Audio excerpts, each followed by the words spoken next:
اور کیسے ان کو جو ہے ایک ایسی حیثیت دلانی ہے جس میں سے ان کا مستقبل محفوظ ہو سکے. جی نیازی صاحب، اس موقع پر قائد اعظم محمد علی جناح نے اپنا صدارتی خطبے میں بڑی اہم کچھ باتیں کی تھی، وہ میں دہرا دیتا ہوں. یہ مسئلہ جو ہندوستان میں ہے فرقوں کے درمیان نہیں بلکہ بین الاقوامی ہے، اور اس کو بین الاقوامی تسلیم کر کے حل کرنا چاہیے. جب تک یہ بنیادی حقیقت سمجھ میں نہیں آئے گی اس وقت تک جو آئین تشکیل دیا جائے گا وہ تباہی پر اختتام پذیر ہوگا، اور صرف مسلمانوں کے لیے نہیں بلکہ ہندوؤں کے لیے اور انگریزوں کے لیے بھی نقصان دہ اور تباہ کن ہوگا.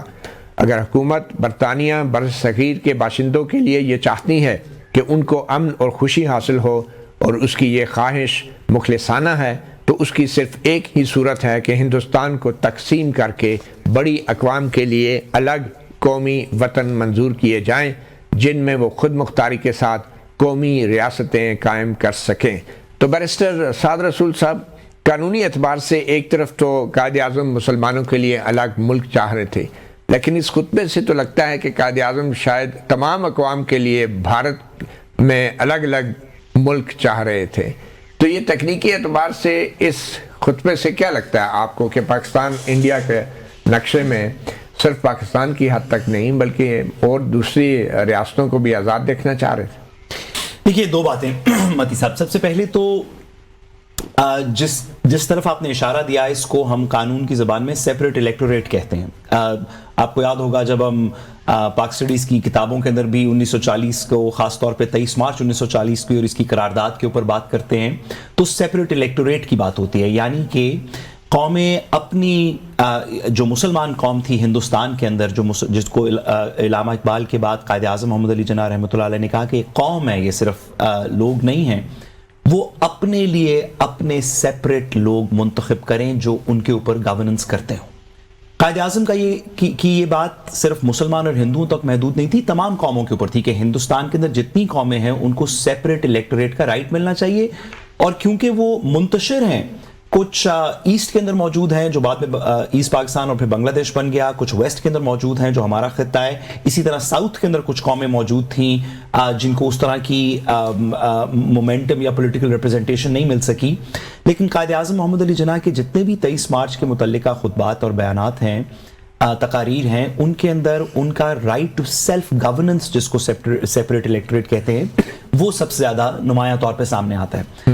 میں آپ کی اجازت سے لیکن قائد اعظم کہہ رہے ہیں یہ معاملہ فرقوں کا نہیں ہے بلکہ یہ ایک بین الاقوامی معاملہ ہے. کیونکہ وہ مسلمانوں کو اور دیگر مائنورٹیز کو انڈیا کے اندر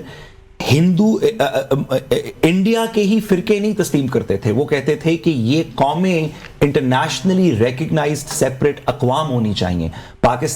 مسلمان ایک فرقہ نہیں ہے ہندوستان کے لوگوں کے اندر، یا تامل ایک فرقہ نہیں ہے بلکہ ایک نیشنلٹی ہے جو کہ انٹرنیشنلی بھی سیپریٹ نیشن ریکگنائز ہونی چاہیے. تو وہ مذہب پہ زیادہ فوکس نہیں کر رہے تھے، کم از کم یہاں پہ تو مذہب پہ فوکس نہیں کرے. 1947 تک آتے آتے قائد اعظم نے کچھ مذہب کے اوپر تقاریر کی.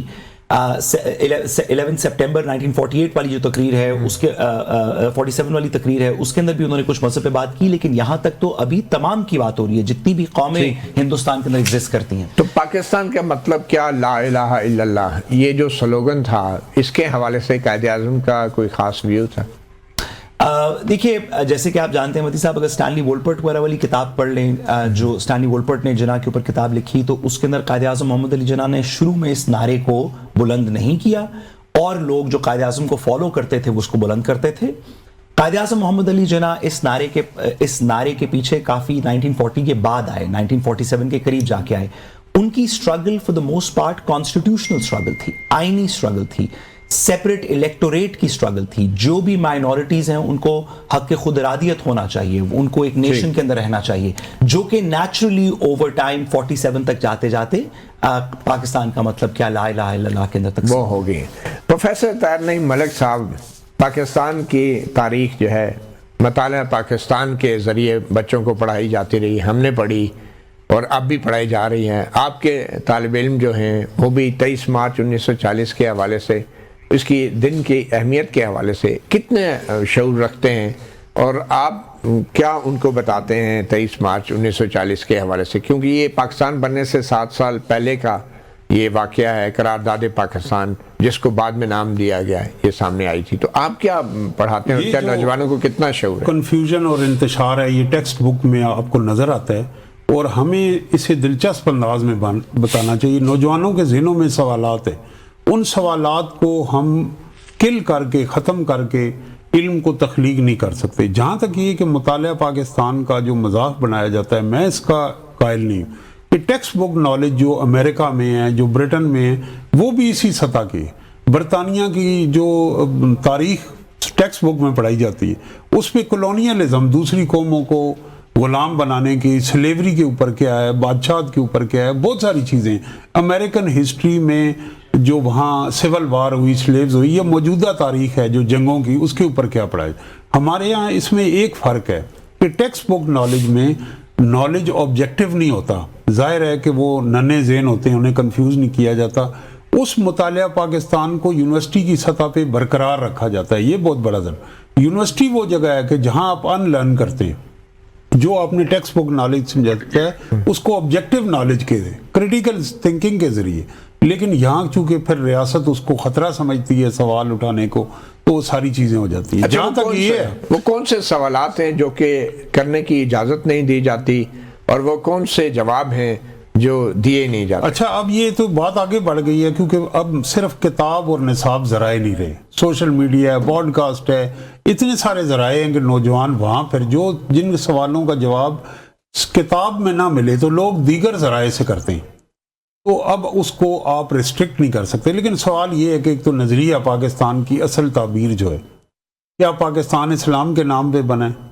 اور پھر اس میں اسٹیٹ سوسائٹی ریلیشن شپ کیا ہوگی، پروونشل اٹانومی کیا ہوگی، لوگوں کے رائٹس کیا ہوں گے، یہاں کا نظام حکومت کیا ہوگا. ایک بحث چھیڑی جاتی ہے مباحث کہ NDU کے ایک پروفیسر صاحب نے ریسرچ کی تھی کہ قائد اعظم صدارتی نظام چاہتے ہیں، جس کا کوئی ریفرنس نہیں مل سکا. اور یہ جو اصغر سودائی صاحب کی ہے، یہ اصغر سودائی صاحب سیالکوٹ سے تعلق رکھتے تھے. بعد میں انہوں نے جب جنرل ایوب خان کا فاطمہ جناح سے الیکشن ہوا تو جنرل ایوب کی خوشامد میں بھی نظمیں لکھی.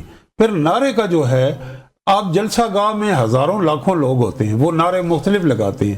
نعرہ وہ پالیسی کنسیڈر کی جاتی ہے کہ اسٹیج کے اوپر سے رسپونڈ کرے جو لیڈر ہے. تو آپ دیکھیں کہ جس قرارداد کو آپ نے پڑھا، وہاں بات ہوئی ہے قومی ریاست کی، وہاں مذہبی ریاست کی بات نہیں.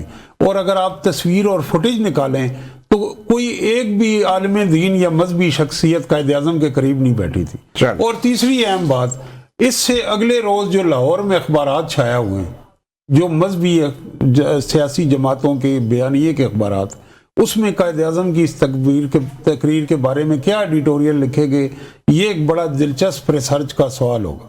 چلیں ان کے اوپر بھی بات کرتے ہیں ایک چھوٹی سی بریک کے بعد.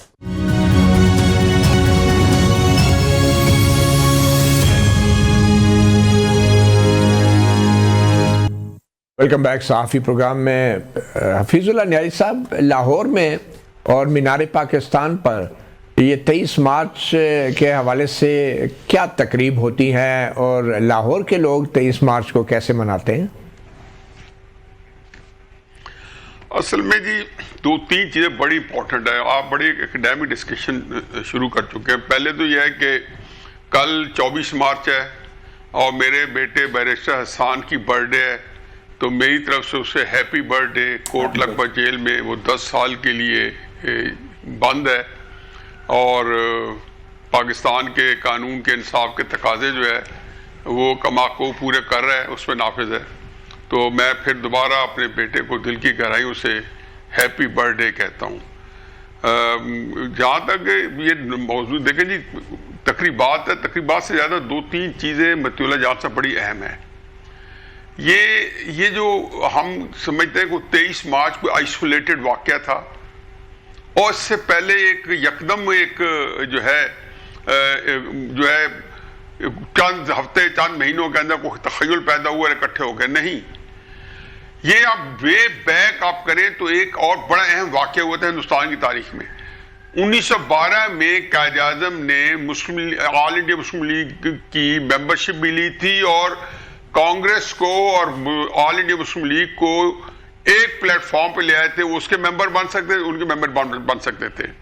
دسمبر 1916 میں لکھنؤ کے اندر ایک اجلاس ہوتا مشترکہ کانگریس کا اور اس میں، تو اس میں قائد اعظم میں 14 پوائنٹس رکھے، لکھنؤ پیکٹ، آپ وہ 14 پوائنٹس نکال لیں 23 مارچ 1940 کی پاکستان ریزولوشن کے پورے ٹیکسٹ پڑھ لیں، آپ کیبنٹ مشن پلان پڑھ لیں، یقین جانو کہ اتنی یکسوئی، اتنی یکسانیت میں مجھے کہیں نظر آتی نہیں. ہم تھوڑا سا سطحی چیزیں بات کرتے ہیں، ان کے اندر کیا تھا؟ ان کے اندر ایگزیکٹلی یہی تھا کہ کانگریس سے منوا لیا گیا تھا کہ 1 سیپریٹ الیکٹوریٹ ہوں گے 1916 دسمبر میں، جس بات ہوئے 1/3 مسلمانوں کو سیٹس ملیں گی، چاہے مسلمان اس وقت کانگریس کہتی تھی 25%. 23 مارچ 1940 یا کیبنٹ پلان، ہر ایک کے اندر دیکھیں کہ اس کا جو ایسنس ہے، اس کا جو اسپرٹ ہے بالکل ایک ہی ہے کہ مسلمانوں کو تحفظ دلانا.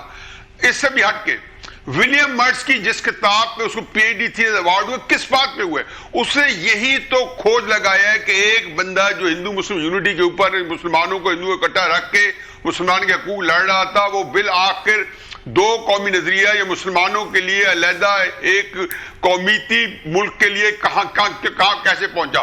تو اس نے پھر اس میں اقبال کا لیٹر ٹریگر کیا. انہوں نے کہا جی 1938 میں اقبال نے مرنے سے پہلے 9 لیٹر لکھے تھے جو کتاب قائد اعظم کے اپنے جو نوٹ کے ساتھ انٹروڈکشن نوٹ کے ساتھ جو ہے قائد اعظم نے 1941 میں چھپوائے تھے خود ہی وہ خطوط. اس کے اندر انہوں نے کہا تھا کہ جب تک آپ مسلمانوں کے حقوق کا تحفظ، اسلام کا تبلغہ لکھیں گے کہ اسلام کے تحفظ کی بات نہیں کریں گے تو ہندوستان میں مسلم انڈیا کے مسلمان آپ کے کان نہیں دھریں گے. تب یہ جا کے ہندوستان جو ہے کہیں جا کے آپ مسلمان جو جب تک اس کو اسلام کے تحفظ کی بات نہیں کریں گے مسلمان آپ کے پیچھے تب تک نہیں چلیں گے. اور یہ نعرہ تھا کہ جیسے ہی 38-39 میں اس کے خد و خال بننے شروع ہوئے، مسلمان قائد اعظم کے ارد گرد ریلی کرتے گئے، اور وہ اس کے بعد آپ کو پتا ہے کہ اگلے 6-7 سالوں میں کیا پلٹ گئی. ایک چیز میں اور نوٹ کرا دوں، 11 سپٹمبر کی تقریر جس کا بڑے فین فیئر سے کرتے ہیں، ہم نے قائد اعظم کی کوئی تقریر پڑھی ہی نہیں ہے. قائد اعظم اس ملک کو ایک اسلامی ریاست چاہتے تھے. وہ ریاست مولویانہ تھی، اس پہ تو بحث ہو سکتی ہے، یا ایک ماڈرن اسلامک اسٹیٹ تھی. یہ تو آپ اس پہ تو ایسی مشکافیوں میں پڑھ سکتے ہیں، لیکن ان کی اتنی کلیئرٹی تھی ہے کہ ایک تقریر کے اندر کہ انہوں نے کوئی ابہام چھوڑا نہیں، اور قائد اعظم کے بارے میں 2 الزام نہیں لگا سکتے کہ وہ نہ منافق تھے، نہ جھوٹے تھے، نہ کوئی ایسی بات کرتے تھے جس سے ابہام پیدا ہو. وہ بڑی کلیئرٹی کے ساتھ پوری زندگی گزاری. ان کا جو پروفیشنل کیریئر ہے 55 سال کا، جو پولیٹیکل کیریئر ہے ان کا 46 ایئرز کا، کسی کے اندر بھی ابہام نہیں آیا. چنانچہ اس بارے میں میک نو مسٹیک کہ ہندوستان کے اندر آگ لگی ہوئی تھی، آگ اور خون کا کھیل کھیلا جا رہا تھا. اس وقت تک 11 اگست 1947 تک لاکھوں بندے ذبح ہو چکے تھے. تب جا کے وہ تقریر آئی. تو کیا تقریر کرتے؟ وہی انہوں نے کی کہ سارے مل کے رہو. ٹھنڈا کرنا تھا یا بھڑکانا تھا؟ تو اس لیے قائد اعظم کی کلیئرٹی بڑی تھی. تو یہ تقریبات سے زیادہ یہ اہم ہے کہ لوگوں کو یہ بتایا جائے کہ پاکستان جو تھا ناگزیر تھا، اور آج کے ہندوستان کے مسلمانوں کے حالات دیکھ لیں تو اس کے بعد یہ بات اور زیادہ اسٹیبلش ہو جائے گی کہ پاکستان کی کیا صورتحال تھی، پاکستان کتنا ہمارے ناگزیر تھا. بالکل صحیح. جی بیرسٹر سعد رسول، 23 مارچ کو 1956 کا آئین جو ہے وہ نافذ العمل ہوا. اس کو ریپبلک ڈے کہیں، یوم جمہوریہ کہیں گے، بعد میں پھر یہ ڈیفنس ڈے بن گیا. تو ایگزیکٹلی اوریجنلی جو کچھ 23 مارچ میں ہوا پاکستان بننے سے 7 سال پہلے 23 مارچ 1940 کو، اس کو کس طریقے سے ہمیں منانا چاہیے کہ ہماری نوجوان نسل جو ہے پاکستان بننے سے پہلے کے حالات اور پاکستان کی جو جینیسز ہیں، جو نظریہ ہے، اس کو بہتر طور پہ سمجھ سکے. اس کا کیا طریقہ ہونا چاہیے، اور جو اس وقت ہم جس طریقے سے مناتے ہیں اس کے بارے میں آپ کیا کہیں؟ دیکھیے متی صاحب، میری ناقص رائے میں تو ان دونوں ادوار میں، ان دونوں دنوں میں فرق کرنا چاہیے. پاکستان کے لیے ہم 2 دن سیلیبریٹ کرتے ہیں. ویسے تو قائد اعظم کی سالگرہ 25 نومبر کو سیلیبریٹ کرتے ہیں، علامہ اقبال کی سالگرہ سیلیبریٹ کرتے ہیں، اور کچھ تہوار سیلیبریٹ کرتے ہیں، لیکن 2 پرائمری دن ہیں. ایک 14 اگست جس طرح ہم اپنا آزادی سیلیبریٹ کرتے ہیں 1947، اور ایک 23 مارچ 1940 جس کو ہم ہر سال پاکستان ریپبلک ڈے کے پرسپیکٹو میں سیلیبریٹ کرتے ہیں.